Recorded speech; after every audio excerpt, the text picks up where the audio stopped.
Namaste, everyone, and welcome to another episode of the Vichaar Manthan Sustainable Narratives podcast. Very excited today to be introducing you to the vertical of governance.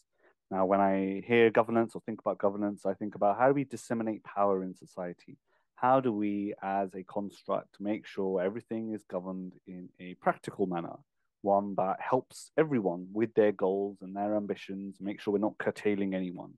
It's an ever-evolving space. If you just look throughout history as well, it's been a tussle between things like the monarchy and the government and who's in charge and in power and how that goes throughout society, how that trickles down to the layman. And in particular, today, we're going to be speaking to Kiranji about how we govern that in emerging technology. And I think, as we all know, technology is ever growing. The last 50, 100 years have grown tremendously to things like the smartphone. And I think today we'll discuss things like artificial intelligence, machine learning, and maybe a crossover into the way that we deal with that in nature. And so Kiranji is a financial risk specialist working for the Big Four, and he has a particular focus on AI and ethics.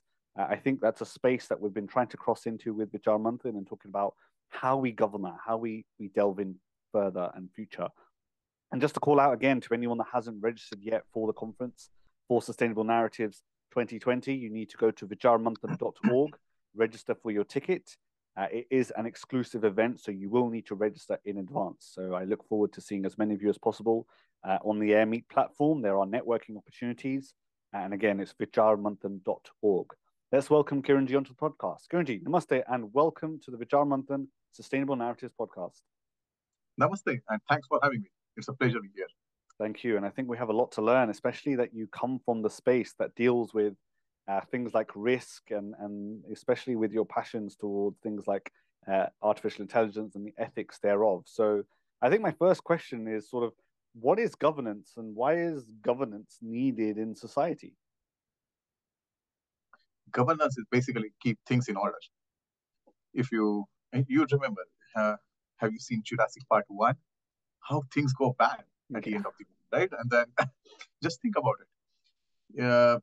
That has some emerging technologies, or that has some new technologies. When you look at world history, the last century was a century of chemistry. The previous century was a century of physics, with some element of biological advancement to it. And then next century, last century's last decade, and next century is computer and all the digital emerging technologies. And as we go further, it will be an integration of all technologies that are coming in. So digital technologies are going to act as a horizontal for everything that you do in your life. I believe so. I mean, I work in the IT space, and I believe everyone is in IT. There is nothing out there that can exist without technology in itself. And so it's interesting you said there that if we look back, that things go wrong. Are you implying that as humans, innately, we are unable to govern ourselves, that we need sort of systems and frameworks in place to help us disseminate power? See, very basic principle of what we are doing with emerging technology is we are helping that technology to think, or enabling that technology to think with artificial intelligence, right? We create a model and that learns by itself. We create a robot that learns by itself. Tomorrow, it will reproduce. There are 100 sci-fi movies out there in Hollywood where robot fights with human. We don't want these sci-fi movies to come into reality. I agree. I also think, is it a little bit too late? You know, for example, Facebook had to turn off their AI chatbot because it started to develop its own language, and you know, humans were therefore unable to understand what was going on, and that was deemed risky or you know, dangerous per se. Even if you look at things like iRobot, the film, and there's a fantastic series on Netflix called Black Mirror that shows a lot about technology and the way dystopia can very quickly creep in. I don't know. Is it a risk? Is it a problem? Are we there yet? How far has AI and ethics crossed over recently? See, we are there. We are really there. And risk is imminent. We have to understand that technology is to serve human and not to human serve technology. And that is happening from last few years. We are just not seeing it. You look at the story started in 1996 when we created a clone. Scottish scientists created a clone of Dolly, and then Dolly the Japanese sheep. scientists, Dolly the sheep, right? And that's the first mammal clone. And Japanese scientists created like 200 different generations of a mammal clone, I didn't know that. Okay. right? So you can, and when you put that in human context, you can create an entire alternative society through that. Yeah, I think so. So UN has to step in to make a regulation about what is possible in human cloning and what should not be done in human cloning. And there are different countries who are signatory to that convention. The very basic norm for that is cloning is used for therapeutical purpose. So if you don't want to create a human, but if someone's liver is damaged, you can create a liver. Okay. And I'll just investigate this a little bit more. Think about cloning human, right? One person who is alive, he's 40 years of age, and then you create a clone of it, and his clone will start the entire biological process. So when 40 years person is at 80 years, you will have an identical person who is another 40 years. Sure. And when that person dies, the other person is still alive. And that contradicts the basic human natural law. That Yeah. contradicts the every world cultural religious philosophy where one person, one who has born has to die. We don't want to contradict the basic law of nature. We don't want to contradict the basic cultural connotations, fundamental human rights and societal values. And It's a that's great where governance is really important. it's a And great we point. expand that to all different technologies, right? We started with the very basic thing because it is very easy to visualize. Can you visualize having another Sumit looking exactly like you, but who is 30 years younger than you? It's easy to visualize, but then that is, and then that expands to every different technology in the world. It's true. Are we messing with natural order, Yes. natural law, and the way we understand things? It's a great point, actually. And there is one particular episode of Black Mirror that I like where um, there's a young couple and the husband passes away, and then she's sent a message or something, and there's an AI bot basically of his thoughts and feelings, and without spoiling the episode for anyone that hasn't watched it, things start to become very weird very quickly, and the things you're talking about, cloning and human growth. So actually, it's interesting. So if we were to like grow a liver or a lung or an organ for someone that needed that sort of sustaining life, but the other extreme of that is having another individual that represents you. And yeah, you're right. Throughout society, how would we deal with that? Yeah, very interesting. I'm sure you'll delve into more at the actual conference when you're hosting the panel discussion. And we're sort of talking about emerging technology as well.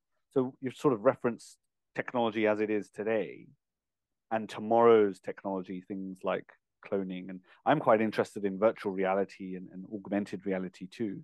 And it's fantastic the things that you can do and learn about and go into, but there are dangers to that too. Like, where is the fine line and who determines what that is? Do we do it as a society? Is there a governing board? Like, how do we walk this path coherently, sustainably? Yes, that's a very critical question. And look at this technology; they're impacting you in every part of your life. When you use your iPhone, it's an emerging tech. While we are speaking, it's also an emerging tech. When it is being recorded and put online, people are going to analyze it, but also algorithms are going to analyze it. So you cannot escape away from this. But now more important is how you put controls and balances, controls and checks, so it doesn't intersect basic human rights, basic or societal Yeah, I don't fundamental. know. I think, like you said, I think we're already there. I get a reminder from Facebook and Google all the time, like what's going to happen to your account when you pass. Do you pass it on to someone else? Do your photos still live online? There are people nowadays creating sort of social media accounts for their children, for their babies.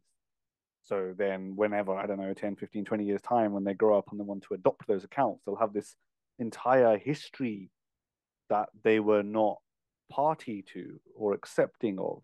Or will it just become the norm? I remember reading something about the most profound technologies are those that disappear, those that weave themselves into the daily fabric of life.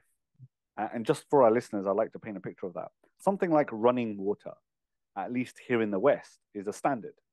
Children that grow up, even for myself, running water is everywhere. But that technology doesn't exist everywhere in the world. For some people, that is an emerging technology. And so even like the internet for today's child in the West is a standard. They don't know a life without it. I remember a time before the internet. And so the things that we have today, virtual reality, Facebook account, social media, TikTok, whatever the latest trend is, are they a norm? Are they a standard? I can imagine a child growing up today, and let's say they have slightly conservative or strict parents that don't let them have a mobile phone or don't let them have a social media account. They'll be totally disconnected from their peer group who are all on social media and having conversations outside of schooling hours. In fact, I have some friends who are young parents, and all the homework, all the online schooling stuff is online. It's on a virtual platform. Like, I don't know if the homework diary exists anymore. I don't even know if homework is done on pen and paper. Am I showing how naive I am to the world? But Kiranji, maybe could you help paint a picture around some more emerging technology that could perhaps need governance? Yes, so I'm going to highlight 2 points that you mentioned, right?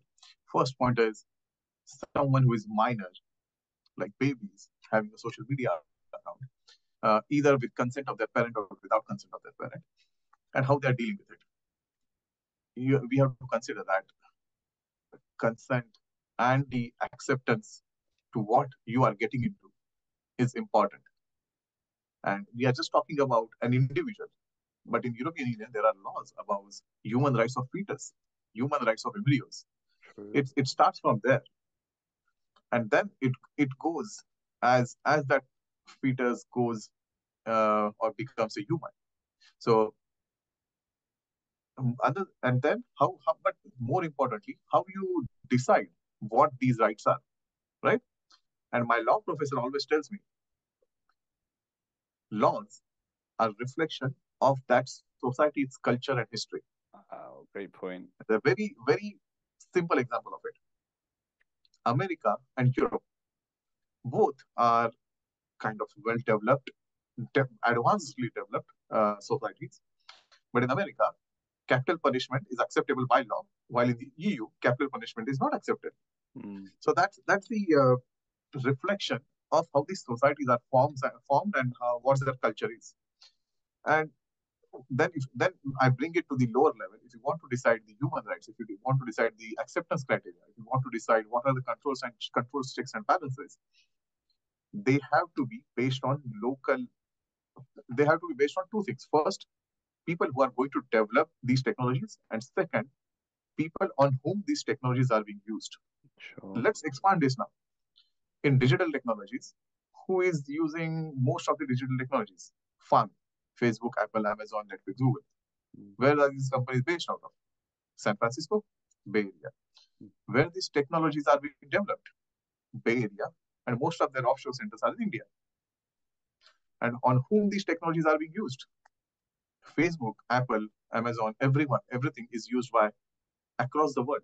It's from Australia to Everybody. America, Latin America, Africa, Europe, Asia, and you can find like diverse culture across the spectrum here. Now it's a challenging thing that someone who is developing this technology in India or in America does not have any exposure what's happening in Chile or Syria or Iran or Gabon. It's And true. how they develop these AI models that they take in considerations all these cultural connotations.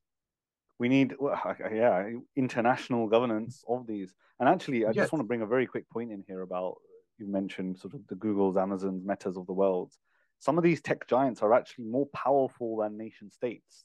They are able to influence things like political decisions, adopting of technologies, what is accepted and not, and even TikTok generation is you see sort of TikTok dances and challenges and things like that. That's developed from China. So that's yes. developed out of a place where arguably is slightly different to how the rest of the world sees governance and control and power and how that's being influenced. But fantastic discussions here, Kiranji. And I just want to point everyone again to vicharmanthan.org. Make sure you tune in because the discussion Kiranji and I are having now is at a lower level. Kiranji is actually hosting a panel discussion in the governance vertical at the Sustainable Narratives conference with some quite high-profile guests. But Kiranji, go on. I think you had a point to make. Yeah, so this is an interesting point. And then when you see why this is happening is big techs are governed by someone who is sitting on the executive board of big tech, who is not considering everything from east to west. So with the example of Twitter, Taliban has a Twitter handle, but the previously elected American president, Donald Trump, does not have a Twitter handle. I know. We spoke about this recently. That's like a very famous example everyone brings in. So you need a control mechanism which has been jointly developed by public-private partnership, considered international norms, local cultural connotations, and everything: geographical constraint, racial ethnic diversity, linguistic diversity, gender diversity, and and with all the DEI, diversity, equity, and inclusion, you need to create a control mechanism that will be sustainable. Question on that: why sustainable? What needs to be sustainable about all of this? Sustainable is something like us, like the culture that we come from, that has sustained over the last 10,000 years. If you want to sustain your society, your civilization, our civilization, it needs to be in line with what are the surviving things. Not the only living things, but civilization also surviving things. Sure.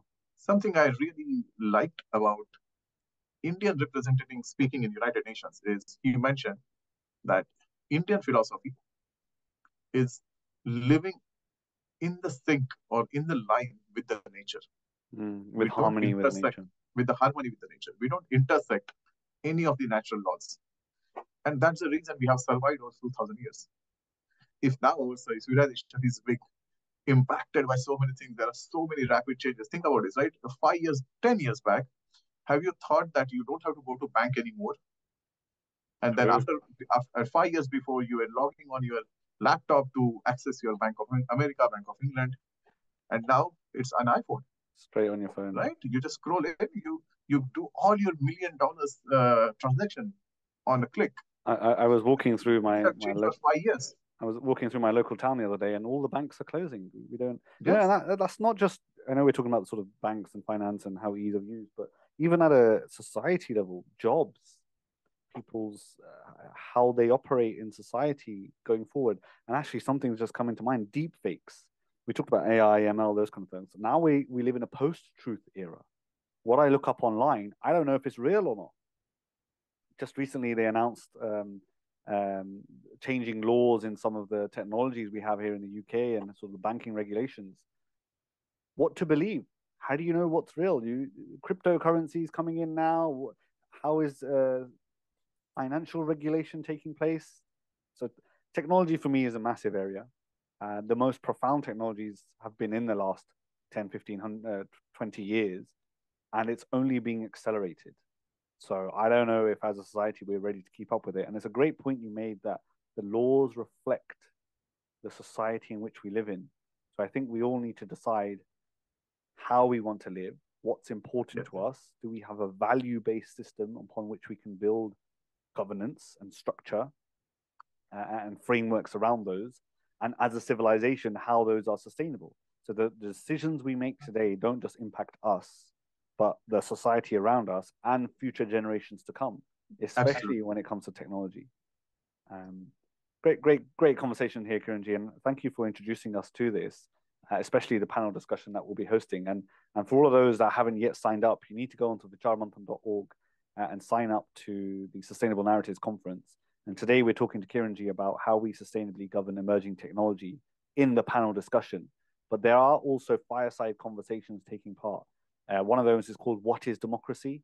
And the other one talks about China and how sustainable that state is. And I'm sure you can read more information online about that.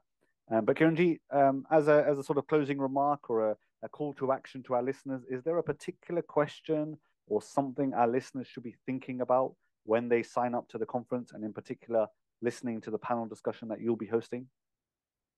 Yes. So I'm going to explore questions from society, philosophy to civilization in the Sustainable Narrative Conference. We had two big leaders who are really well known in this space. Whatever you are doing today has an sustainable, has an emerging technology aspect to it. Listeners should think about how is it going to impact me, and what I can do to make not only my but our society's life better for your children, for the next generations, and then that will put them in a better context when they listen about emerging technologies. Excellent. Thank you so much, Kiranji, and thank you again for introducing us to this governance panel and for coming on to the Sustainable Narratives podcast. And to everyone at home, please do register online. We're having riveting conversations with leading lights of our society to understand how society is built, how it's going to be built going forward, and technology is definitely a part of that. I don't think there's a day goes by where you are not influenced by technology. I know people talk about digital detoxes these days and not using their phone, but that's at an individual level.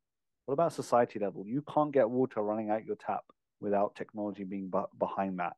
And the way we move forward now with artificial intelligence, machine learning, robotics, and we haven't even talked about that yet, the robotics systems that are out there, but I'm sure you'll cover that in the panel. Thank you once again, Kiranji, and thank you all for listening. This was the Vichaar Manthan Sustainable Narratives podcast, and I look forward to seeing you all very soon. Namaste.